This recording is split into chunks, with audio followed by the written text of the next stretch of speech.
Alrighty. Is everybody ready? Yeah, I think I'm ready. Excellent. Mr. John, what are we talking about today? We're going to talk about shopping and how to survive a grocery store today. Perfect. Cool. Do you ever wonder where your food comes from? That's what got us started on this adventure. We talk to everyone we can to answer the question, what makes the Comox Valley food scene so special? Join us on our culinary exploration of this edible valley.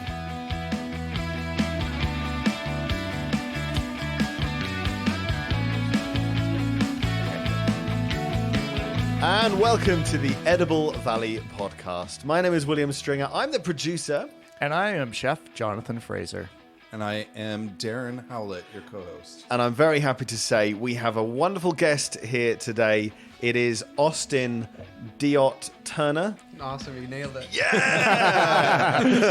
And he is a chef at the amazing Locals restaurant. And we're very glad to have you with us today. You actually produced some of our future background soundtrack to the podcast, which you're going to hear very, very shortly. Super exciting. Yeah, Great, we're excited to have Austin because I was like, I need to change my music. And he's like, I can do that. Yeah, glad to have Austin on. So not only you're a cook, you're a bit of a musician as well. Yeah, I'm pushing forward in my musical career. I just started it. I just released a single on Spotify. Go by ADT is my name. ADT. ADT, that's my artist name. It's like my initials, Yeah. Austin Diot Turner. Nice. But it's kind of cool. So Great. yeah, I'm just working in that field as well. Yeah. Awesome. So we thought since you're helping us with doing some of our recording levels and figuring all that out, we thought we'd just bring you in and have a sit down and chat about how to grocery shop. Yeah. Thank you so much. I mean, this is a very interesting subject. There's a lot to cover, as always. Let's start with quite a broad question. How do grocery stores make you, the consumer, spend more money? Well, they put food there. Yeah.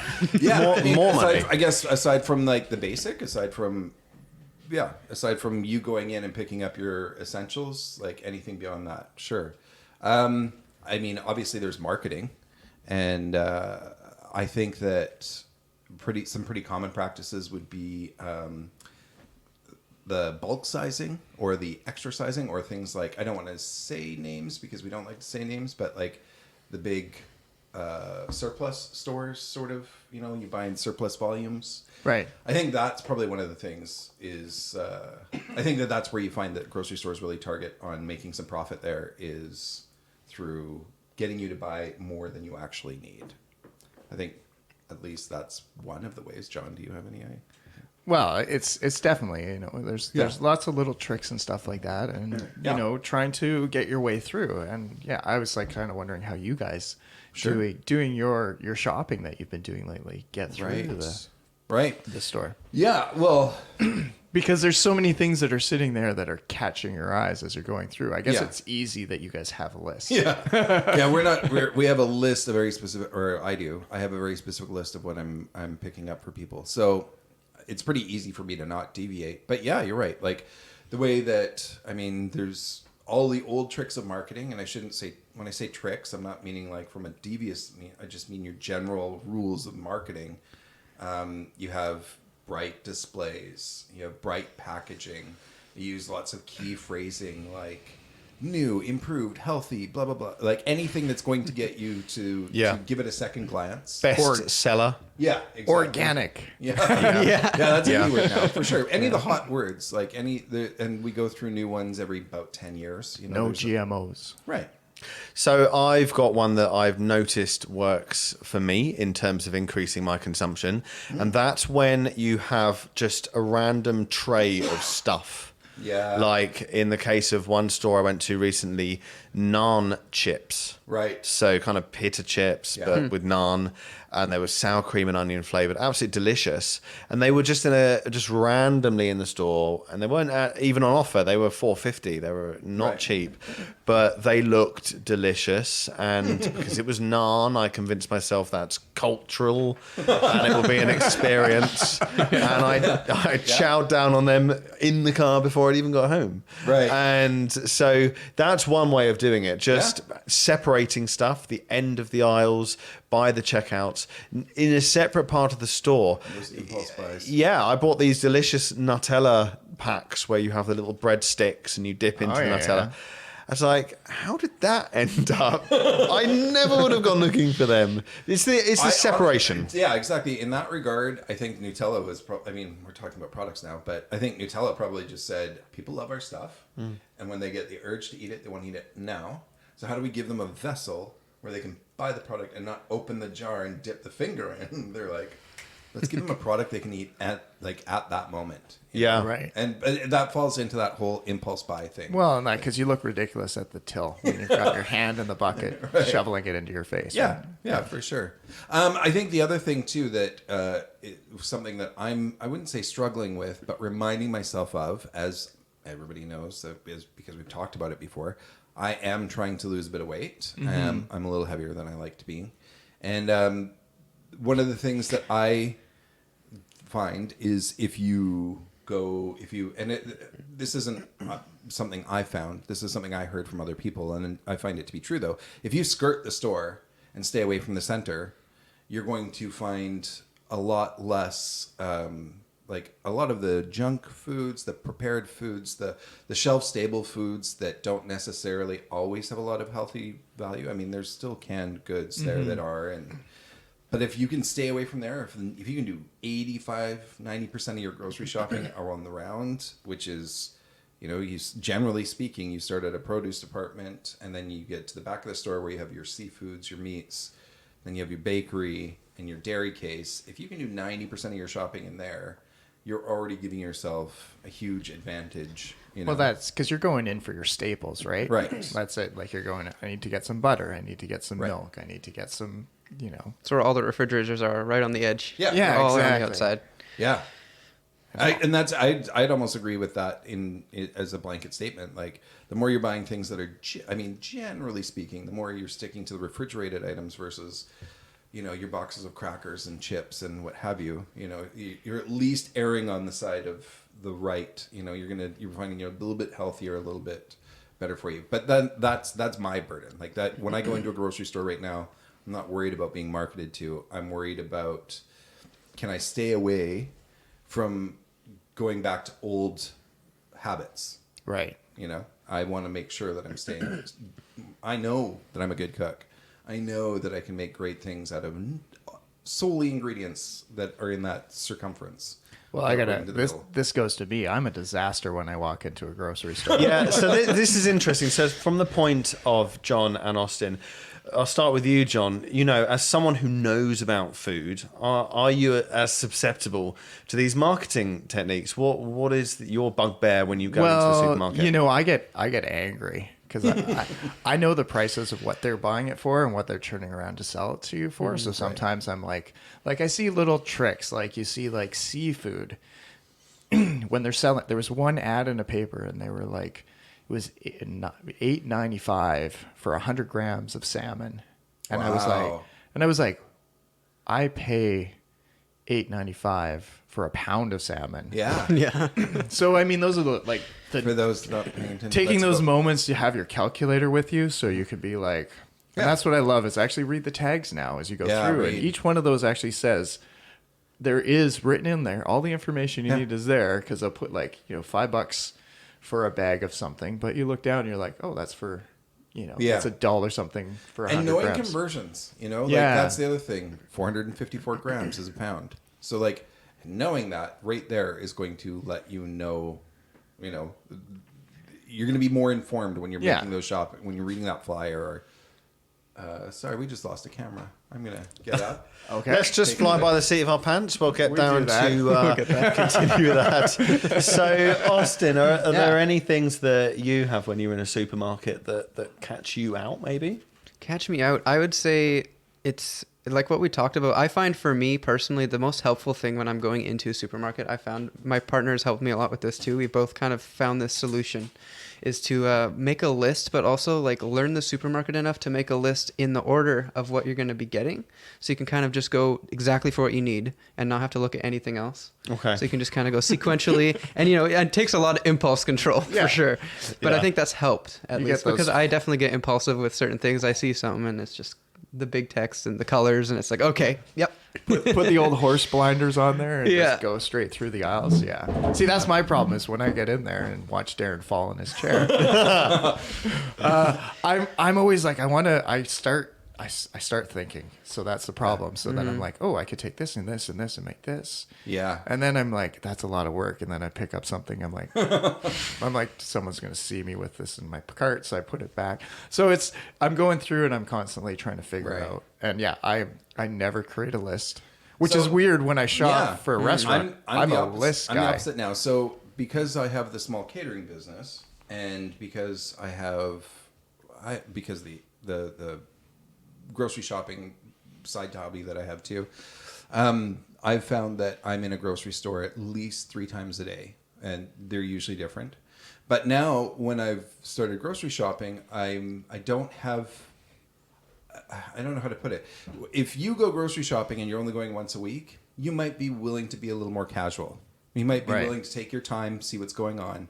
I am in and out because I'm tired of being in a grocery store that much every day.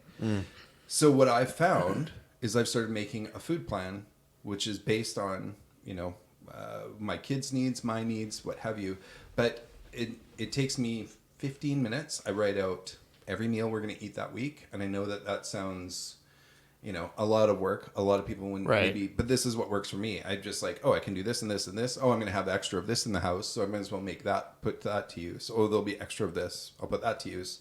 Make all my meals based on that. Then I just walk into my fridge and look out of all those things that I need or what I have. And there's my list. And when I go in, I just get it and get out now. And so I'm actually saving more money and we're eating more variety by me taking those few minutes and deciding what we're going to eat for the week. Right. And that's what I found too, because when you make the list, right, you're less likely to be stumbling through aisles looking for something, and then you'll be like, oh, that's actually pretty good. That's not what I want, but I'll grab it. Yeah, it looks exactly. good. Yeah. Where if you don't have a plan, you're easily convinced that this might fit into your idea. You're maybe that'll. Maybe I can try it. Yeah, exactly. Stays on the shelf for a month. Well, I guess this is another trick that grocery stores do, is that once you get your plan established, they like to move everything. Yeah, of course. It's true. Yes. Actually, it is true. Every couple of years, or even in some cases, every couple of months. But like every couple of years, you'll see entire departments move. But every couple of months, you'll generally see shelf rotation move. Right. And that's because they want you to spend time looking for things again. They want you to be looking at other options, or possibly not find what you wanted, which was right there. And the thing that they just bought for marginally cheaper is now in that spot. Right. Like the competitive brand that what they want to push is on that. Yeah. There's that eyesight line, like right in the middle, and that's where we all go to. Yeah. And sometimes the better thing is to go to that bottom shelf or go to that top shelf. Right. And Exactly. So a good bit of advice there we've got so far is to know the price of products and to know if it's really good value or not. Darren touched on to know the conversions because of there's grams and pounds being used to really know your quantities and things like that.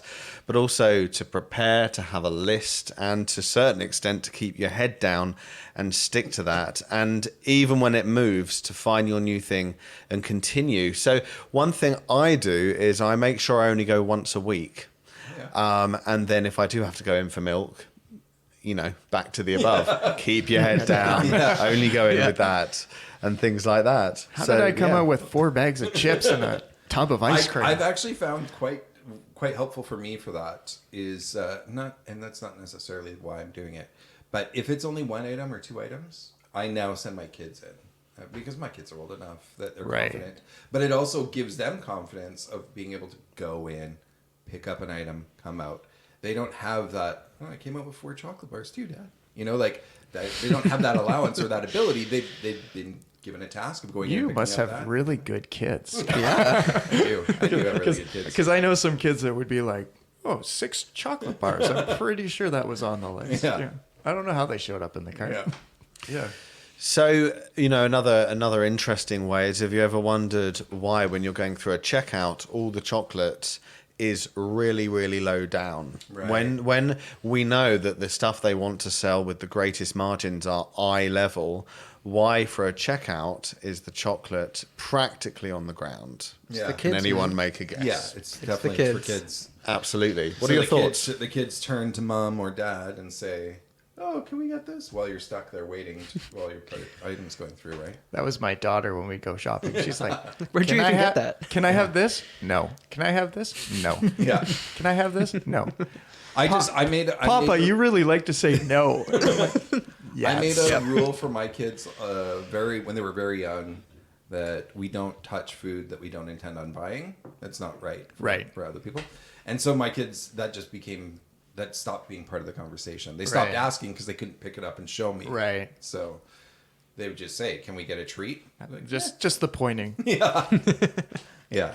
So this idea, there's been lots of extensions to this, but in certain parts of the world now, in certain European countries, they are banning having stuff like that at child height. Yeah. So you're just not allowed anymore. And I think a lot of businesses know that if they do it by legislation, everyone's got to abide by that. So it's not one company suffering without the rest of them doing it. But it's an interesting idea that you don't have to walk through a wall of chocolate in a pharmacy in order to pay, which is terrible. Can you imagine, in 20 years when they start seeing that the younger generation now, millennials, are a generation that are going to start dying off quicker than the previous generation. Right. They're going to start seeing sugar as being equal to tobacco and nicotine, and the idea that we were allowed to walk through a wall of chocolate in order to pay in a pharmacy is unbelievable. Yeah, absolutely. And Absolutely. I know where it comes from because, as a shop owner or formerly owning a shop,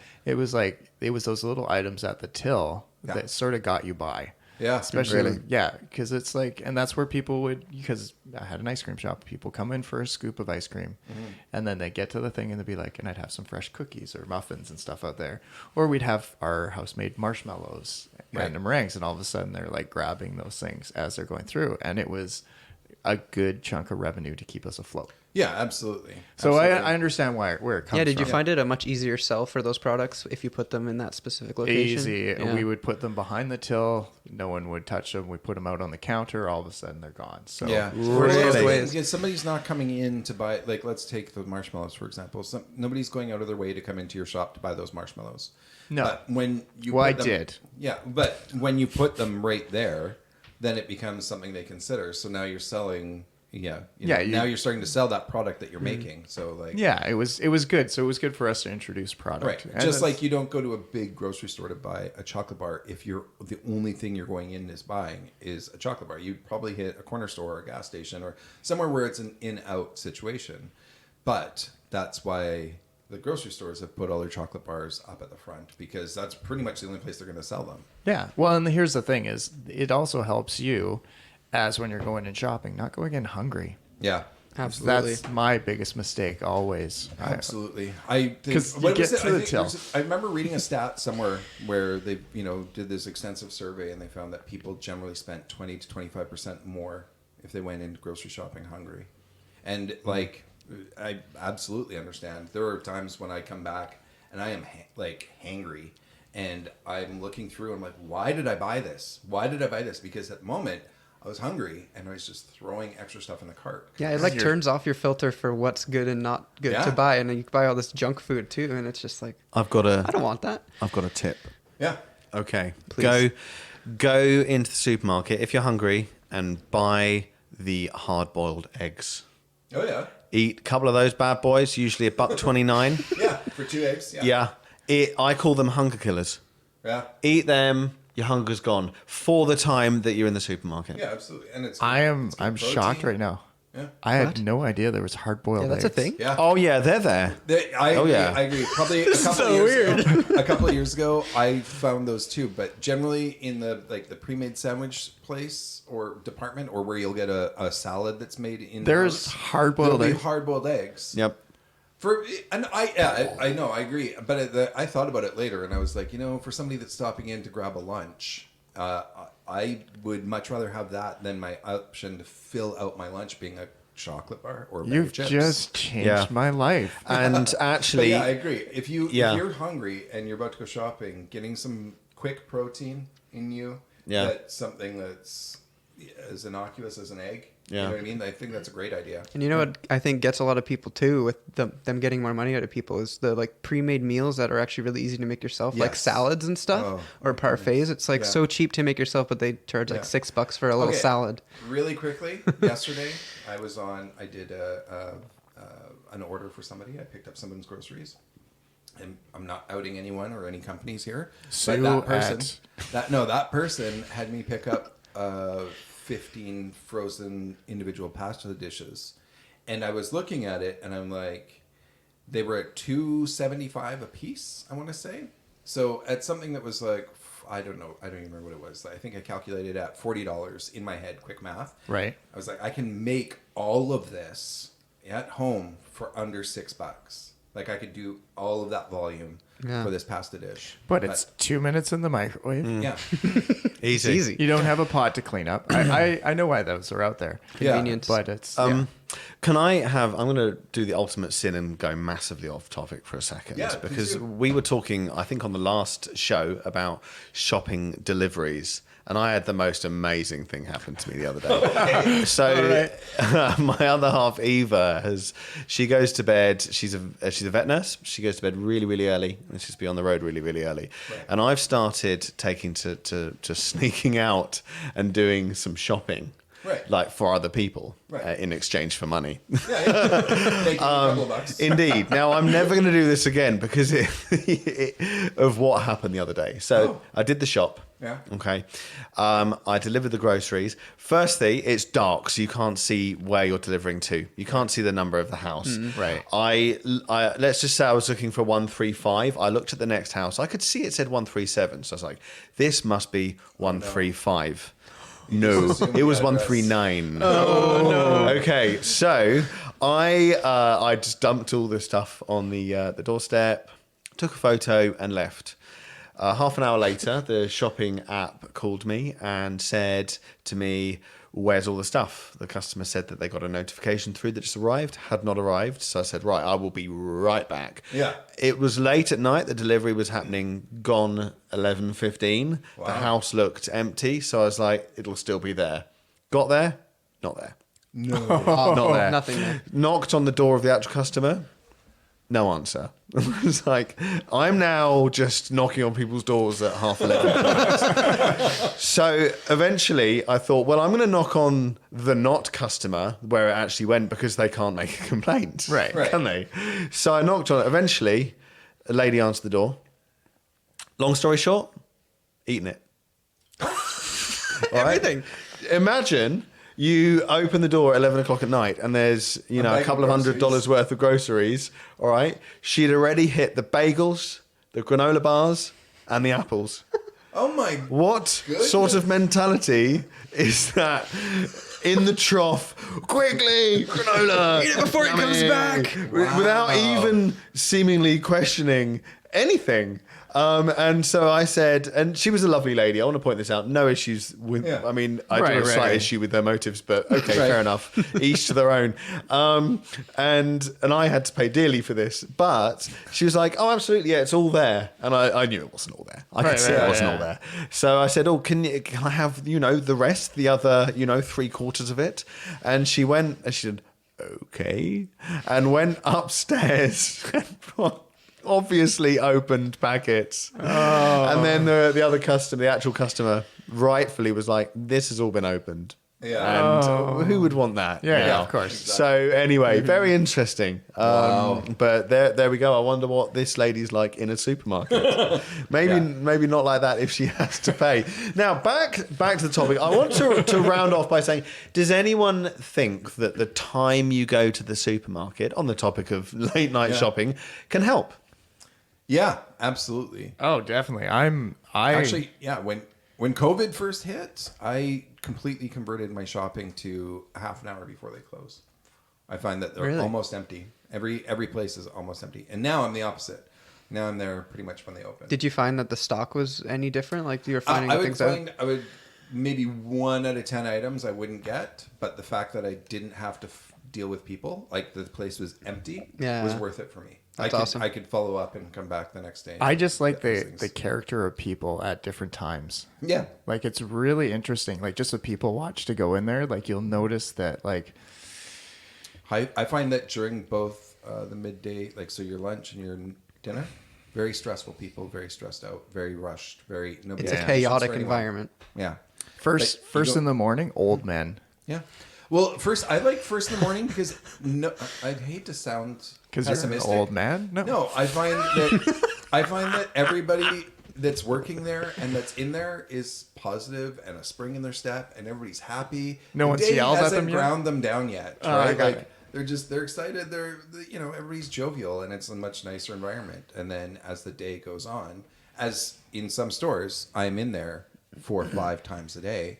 I can watch those same people. I can watch their demeanor and the life getting crushed out of them by, Yeah. So I'd much rather go when everybody's happy and nice and pleasant in the morning. I agree with that. I mean, my experience is that everything is lovely in the morning. There's the postman whistling and there is a spring in everyone's step and all is well. And the later until it gets to the night when everything, including outside the store, is just sinister and dodgy and weird, and you're like, oh, go inside, and then in the morning it resets and everything's good. I always like shopping at the end of the day too. Yeah.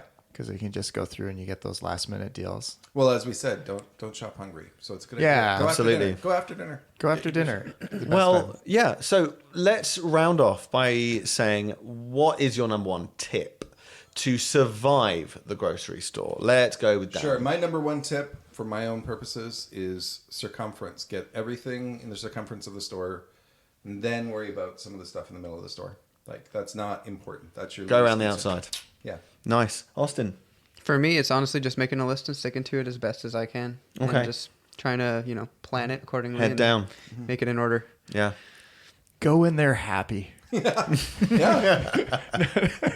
No, I want to say actually, like, check out your prices. Like, focus on, look at your prices. Look at the breakdown of the prices. Because usually when you're comparing products, there's a price difference between them. Yeah. Not that I'm saying some products are better quality than others. Yeah. Read your labels. Yeah. So be informed. I think that's great. Yeah. And you stole mine there. Mine was actually committing a bit of a sin and adding something new, the roundup of the show. But reading the labels is important because sometimes if you want to buy that giant chocolate bar and then you realize it's actually got 22 grams of sugar. Right. And, or 22 teaspoons of sugar in some cases. Yeah. And to visualize what that looks like, half a champagne flute, and you think, yeah, it's just enough to put it down. So read the labels, not the marketing. Absolutely. Yeah. All Okay. right. Well, thanks for the topic. I thought this was a great one. And thanks, Austin, for coming in and joining us. Yeah. Thanks so much for having me. And Thank you just so one much. more. You should give us a little for people to check out your music there. Yeah. Sorry, what was that? Check out your music. Where can they find your music? You can find me on all the streaming platforms: Apple Music, Spotify, iTunes. ADT is the artist name, and the new single is "Go." Awesome. Yeah. Great. And I will you'll definitely do that. hear his music on our shows too, right? Yeah, So, it's exciting. Perfect. Well, thank you so much, Austin. I have now forgotten your last name. Diot Turner. Dion Turner. Great That's job. okay. Thank you for joining us here on the Edible Valley podcast. My name is William Stringer. I am the producer. Darren Howlett, the co-host. and I'm Chef Jonathan Fraser. Thanks again for listening to another episode. And that wraps up another episode of the Edible Valley podcast. Thanks for tuning in, and a special thanks goes to the local businesses that help support our podcast. They make it possible for us to showcase your local food community. We'd love you to follow us on your preferred social media at Edible Valley, where you can check out our blog, find recipes and tips, behind the scenes, and of course keep a lookout for where we are going to turn up next in your Edible Valley.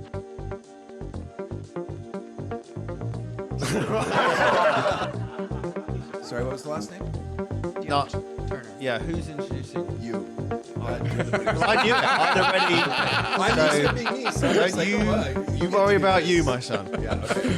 Oh, this is going to be a good episode. I can feel it already. Okay.